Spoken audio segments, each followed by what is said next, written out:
Yeah, I mean, with Teddy Bridgewater going down, you think with Teddy, that team was probably at least a favorite to make a deep run in the NFC playoffs. Maybe not necessarily win the conference or even make it to the Super Bowl. But Teddy Bridgewater is a pretty good talent. You have a lot of talent on that offense and a very good defense on the other side. But then Teddy goes down, and then you need a quarterback. And Sam Bradford, honestly, as much as I'm not a big fan of his, and I don't think he's a top elite quarterback, he still puts it up. He still can be very accurate, and at times, he could put up 4,000 yards depending on who he's got around him. And knowing that he has Adrian Peterson to take a lot of that kind of take that role away from him a little bit and kind of help alleviate that pressure, I truly think that he could be a pretty big dark horse now for that team. And I'm not saying they're going to win the Super Bowl now with Sam Bradford or even win the conference now, but I definitely would say that the Vikings are somebody to watch out for, and I think he's that's going to be a big thing for them, for everybody to kind of watch out for now that he's there.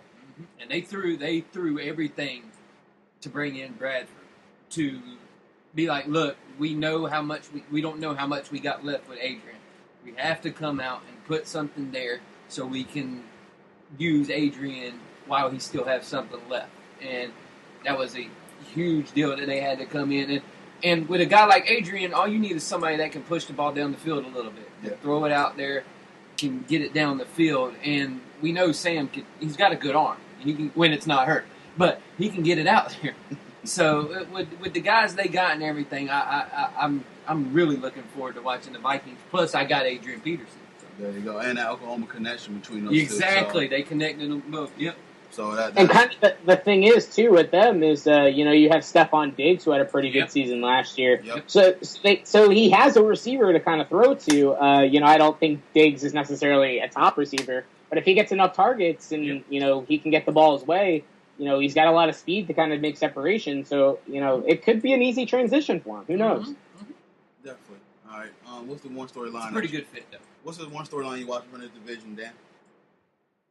The one storyline I'm really watching for this division is, believe it or not, Jay Cutler, to see if he can, to see if this is going to be his last season in Chicago. I mean, I know his contract and whatever else, but how far can you really give him at this point, knowing that, he hasn't taken you where you wanted him to be, all those years you put the faith in him, and he's just year after year kind of comes up short. Granted, Chicago doesn't really have a great offense. I mean, Matt Forte's gone now. Jeremy Langford is a little questionable at times, but proved last year he could take off if he has the room. But I think it really comes down to him because I think the Bears, their defense isn't great, but I think the Bears could be a solid team and kind of get into the mix, maybe for a wild card spot if Jay Cutler and that offense really picks it up. He's got some big targets in Kevin White coming back from injury and Alshon Jeffrey, but he has to remain consistent, and that's the one thing Jay Cutler has not done over his career is remain consistent. So I'm really intrigued to see to watch because this might be his last season with the Chicago Bears. Yeah. Jay's always more worried about his meth making business than he is. Oh Jesus! You want to transition to your storyline, Kevin? Mine, Dan touched on it a little bit before. My storyline is how is Sam Bradford going to fit in Minnesota, and can they actually make that push that they're hoping to make? All right. My storyline is going to be the life after Megatron. Wow. Look, we hit every single team. Look at that. So I'm wondering how Matthew Stafford is going to adjust to that. They lost two strong defensive tackles. I mean, I know they lost two years ago. Now they lost fairly, right? Mm-hmm. I forgot where he went to, but I know they lost him. I think he went to I can't remember where he went to. I'll top of my head. But he went somewhere where they gave him some money. He went to New Orleans. There you go. Thank you, New Orleans. And I was like, man, that's a big hit. So, Lions going to be going through a real tough time here, and you're going to be struggling with this rebuild. But this time showed Matthew Stafford is I mean, was it the product of Megatron, or is he really a solid quarterback that you can try to build around in the future for the Lions and put some pieces around him? So, be interesting with that. So, Kevin, top to bottom, your teams in this NFC North division. Vikings, Packers tied for first. Like, I think they'll finish right there tied with each other for first. Then the Lions and the Bears. Actually, I'll give the Bears over the Lions right now, just because. Okay. Dan, how do you rank these four teams? I think with the Packers getting Jordy Nelson back this year, I think that's enough to kind of, they only had 10 wins last year. So I think that's enough to kind of push them up back to 12 wins, maybe even 13. So I think the Packers take that division. But watch out for the Vikings, like we've already mentioned. Sam Bradford, like I said before, is not a terrible quarterback for them to have. And believe it or not, he actually, according to Pro Football Focus, graded better than Teddy Bridgewater did last year, one spot ahead of him. But so it's not even so much a downgrade for them at this point at the quarterback position. So I think the Vikings would be kind of right up there with the Packers, maybe 11 wins, competing, probably getting a wild card spot.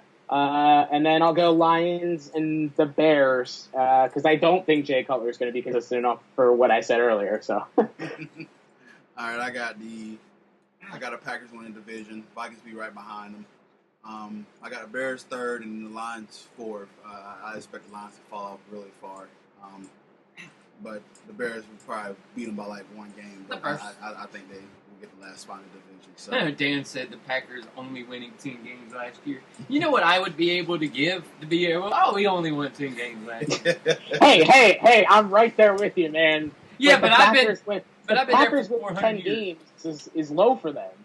But I've been there for 10 years now. It's just like someone shoot me.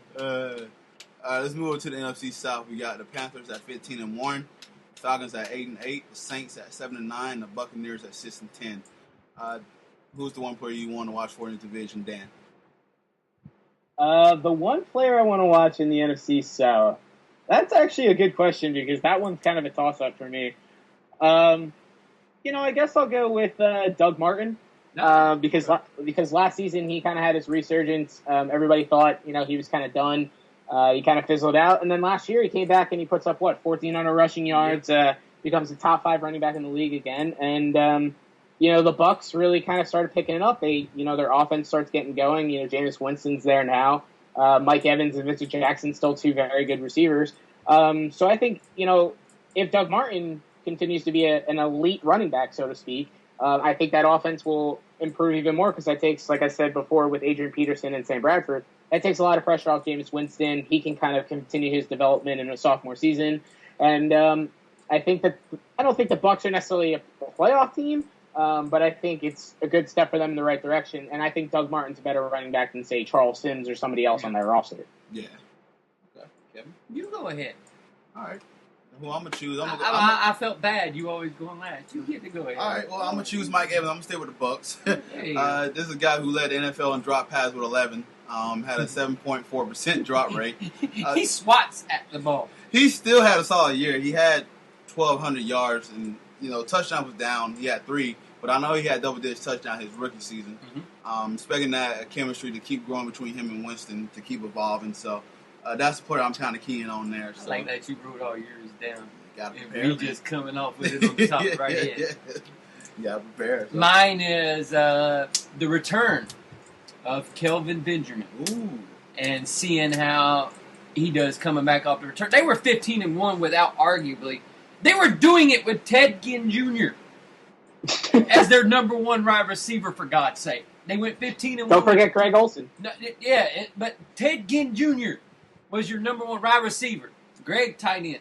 But now with the return of Kelvin Benjamin, my thing is, how do they look with a healthy, and is he coming back fully healthy, Kelvin Benjamin? That's the one guy I'm looking at. Yeah, you got him. You got the other white out Funches. Yeah, Funches.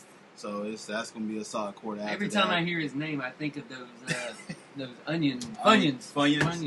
I always want to go get a bag of chips. Funyuns. Oh man, what's the one storyline? Devin Funyuns. All right, what's the one storyline you watching for in this division, Kevin? I just said it. That guy? Yeah. I want to see if my big storyline is, can Cam Newton duplicate what he did last year? Can Cam Newton come out and play the way he did last year? That's my big storyline. That's what I'm looking at. And the growth of Jameis Winston. Okay. Dan? I'm going to stay in Carolina, actually, and I'm going to say the storyline to watch is the Carolina Panthers defense. While they still have a very good defense, and they are probably going to stay very good throughout the season, Their corners and their defensive backs have really kind of struggled, or not so much struggled, but they're going to be missing some guys now that Josh Norman's gone and whatever else, and they're not getting rave reviews, I guess you could say, around the league for their secondary. And it'll be interesting to watch to see if their defense can continue to be strong, knowing that teams might throw the ball more on them now. They still have very, very good front seven, and you have Luke Kuechly, who is the best linebacker in the league without a doubt. So that'll take a lot of pressure off the secondary, but it'll be interesting to see how Carolina's defense can kind of make up for the loss of Josh Norman, and will Kirk Coleman be the same guy he was last season? There's a lot of question marks in that secondary. Yeah, they lost Cortland Finnegan, and they lost another one, too. I know they lost a total of 3 starters. Cortland Finnegan is 976-year-old and still playing in the league. I bet you didn't know that. Did not. And he's still playing. And so I know didn't they lose? They lost Charles Tillman to retirement, too. Yeah, he was 436 years old. So, Dan is right. They did lose a lot of firepower there, but old firepower. Yeah. So we'll see how that goes there. My storyline for this division is I'm with you, Kevin. To see how Cam bounced back from this Super Bowl hangover that they lost, and they was favorites to win it and everything like that. And I expect a strong bounce back for him. He didn't handle everything right, but who handled losing correctly? No one can handle losing right, so you can't really criticize him. No, I can't. It's tough. Tough. We can. Yeah, we can. I did. But we all have been there as athletes losing. It's not the best feeling in the world. So it's definitely not the best feeling in the world and everything like that. But you got obligation. You got to fill these media, requirements and everything like that. But nonetheless, I'm eager to see how he bounced back thank God he stopped sneezing into his arm. Oh yeah, he always had like a cough, right? Yeah, he had the cough and he sneezed into his arm after every touchdown. Like, man, that guy's really sick, man. Give him some Theraflu. I was like, get that boy a flipping cough drop. Something, man. Another one I'm looking at is I want to see how Julio Jones does without Roddy White. Yes. And if Sanu coming in, is he going to be able to take a little load off of Julio Jones in Atlanta? I just feel bad because we only talked about 2 of them. So I wanted to add in the Falcons thing too. Saints, whatever. Saints. Yeah. All right. Rank each team from top to bottom. And I'll start with you, Kevin. I'm going to go Panthers 1. Surprisingly, I'm going to go Buccaneers 2, Falcons 3, and Saints 4. But I think it's a close-knit, tight division, just like it's always been, just like it was last year. Except, really, Panthers made it non-close, but the rest of them were all close together. All right. Who you got, Dan? Well, I think Carolina runs away with the division again this year. It's not a very strong division. It's getting better, I guess you could say. But Carolina easily, probably with 13 wins, goes back to the playoffs. I think Atlanta bounces back a little bit this year, gets above 500. Not much above 500, probably 9 wins. I put them in second place. And then I'll put the Bucs and the Saints. I don't think their win totals would be very off. They might even finish with the same win totals. Probably about 7 or 8, right around 500, I would say. So I'd put Bucs, then Saints. But either of those could probably be flipped because, like I said, they'll probably end up with around the same record. Gotcha. Yeah, I got Panthers, Bucs, Falcons, and Saints in that order. We'll see how it goes there. I'm with y'all. This division, besides the Panthers being real strong, the other 3 teams are really not that strong. So improving a couple of teams. Up-and-comers. Yeah, that's how I look at it. They have an up-and-comer. All right, the fun division, the NFC West. Holy Mother Jesus! You got the Cardinals at 13-3, the Seahawks at 10-6, the Rams at 7-9. The LA Rams. LA Rams 7-9, and the 49ers at 5-11. Who's the one player you're watching for in this particular division, Dan? Carson Palmer, believe it or not. Yep.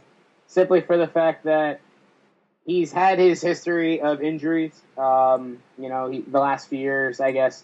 In Arizona, he's kind of had a little bit of a resurgence with his career. We saw last year how good he can be when he plays all year and he has those targets, or has those wide receivers to work with. Larry Fitzgerald's still very good. Michael Floyd, John Brown, and now they have a great running back. Mm-hmm. But if he doesn't stay healthy, that offense immediately takes a hit. So I think Carson Palmer is a big key, simply for the fact that, if he goes, that offense will go with him. They do have the weapons, but I don't necessarily think somebody, like a couple years ago when we saw like Drew Stanton come in and they were terrible on offense. I think that could really hurt them. And the other thing with